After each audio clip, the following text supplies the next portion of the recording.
Table tennis is a game played all around the world, and especially for us college students, it can get really competitive. Over the summer, my friend and I would play for maybe 2 or 3 hours a day, and while it was really fun, as we kept playing, there were some things that I wish that we had. Like, wouldn't it be really cool if there was an app that uses like AI or computer vision to keep track of the score automatically?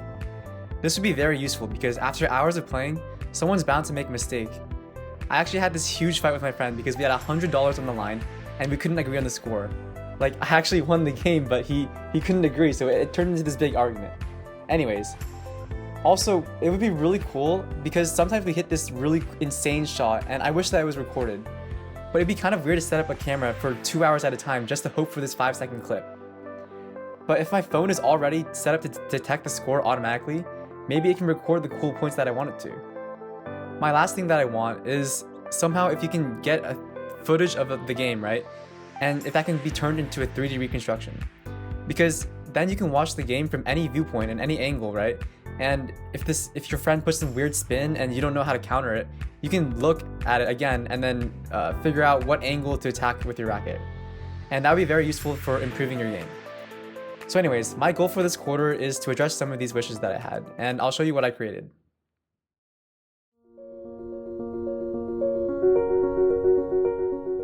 So for the first couple of weeks, I spent most of my time figuring out how I can build this iOS app and how to detect some way to detect the score.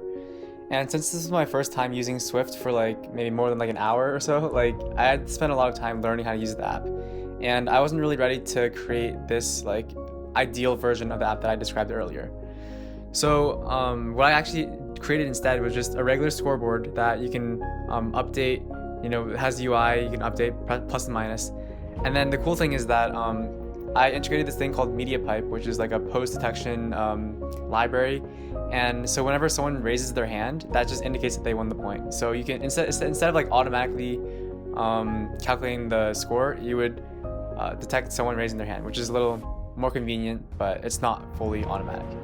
And through this process, I learned how to use Swift, like their model view model like paradigm. And yeah, because coming from like web development, React, this was kind of, it was similar, it was cool to learn. Yeah, and I've never used Swift before, and it was, yeah, good experience.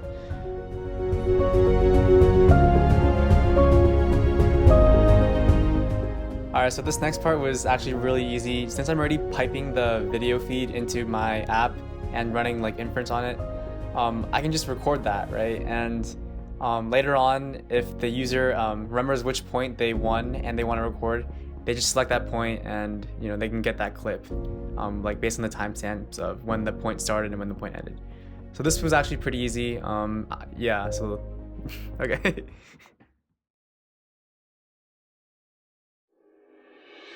Alright, so this is the part that I'm most excited about, and it's the part that I've been spending the last like 4 or 5 weeks on. So you might have noticed that the title of my presentation was SLAM TT, which stands for Simultaneous Localization and Mapping for Table Tennis. And I thought it was a funny play on words, but anyways, SLAM is a visual technique for computer vision that both maps out, as the name implies, it maps out your environment, and it figures out where in the environment you are. And in my case, I'm using monocular SLAM, which means that I'm only using one camera. Whereas normally it's probably a lot easier to use 2 cameras because you have that like depth perception. But in my case, like if I was using this app, I would only want to use 1 camera. So anyways, what I created was a way to record a video of the game, and after doing some it's a little manual labor, but you can basically recreate that game in 3D. And I'll show you how I did it.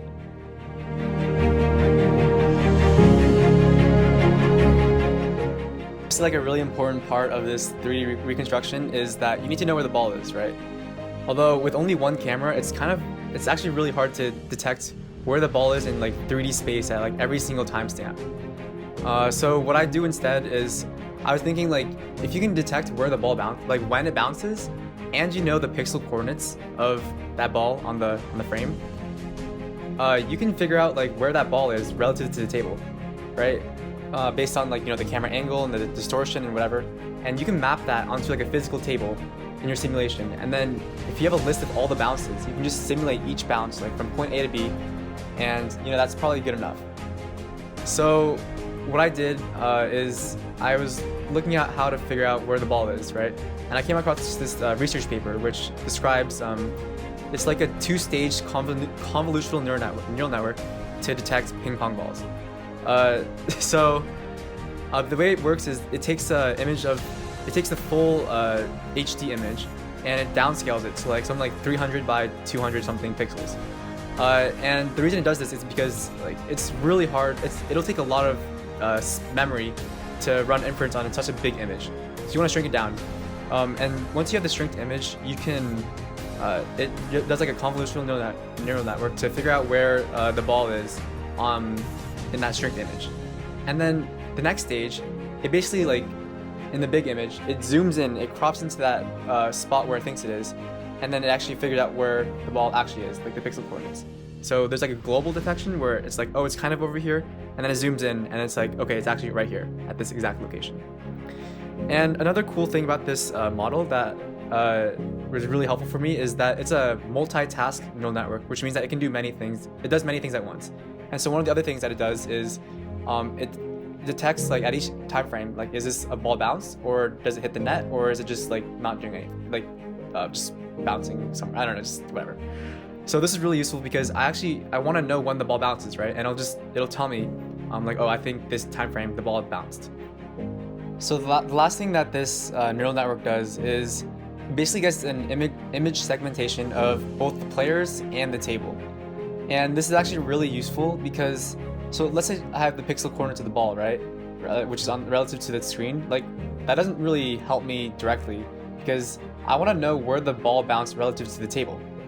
So what I do with this image segmentation is that I find the boundaries of the table, so like the four corners, and I can use something called homography, which is like a linear algebra idea, where you take this like distorted table and you map it to the actual like physical dimensions that you want it to be. So I think the table is like 9 feet by 5 feet.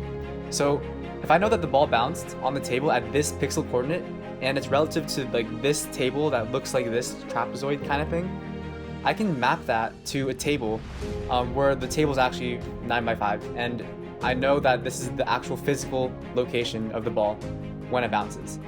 And once I have the list of the bounces in terms of its physical coordinates, it's just pretty easy. You can just simulate the bounces. And yeah, that's it.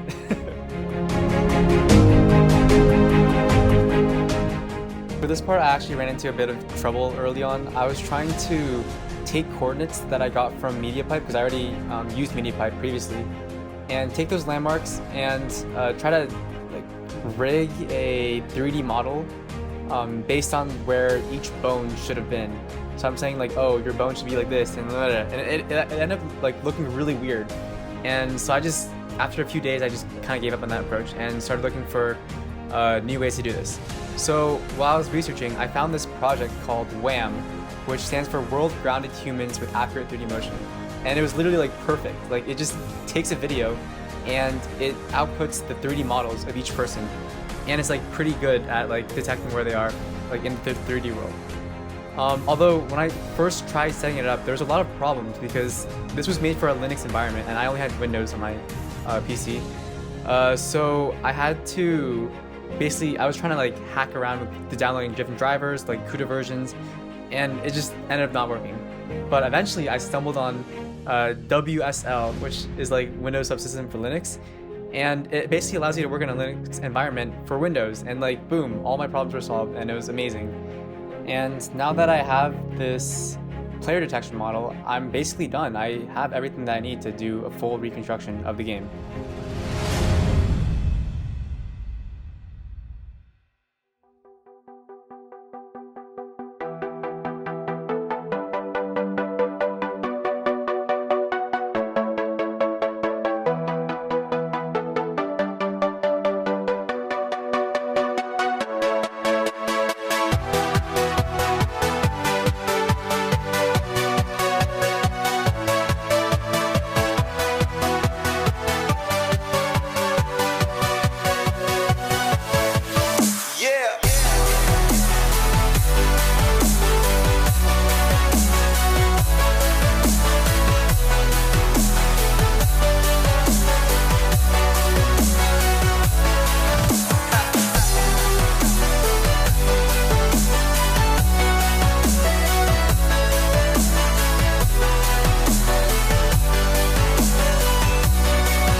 So this is a really fun project, and although it's not perfect, there's definitely a lot of next steps that I have in mind.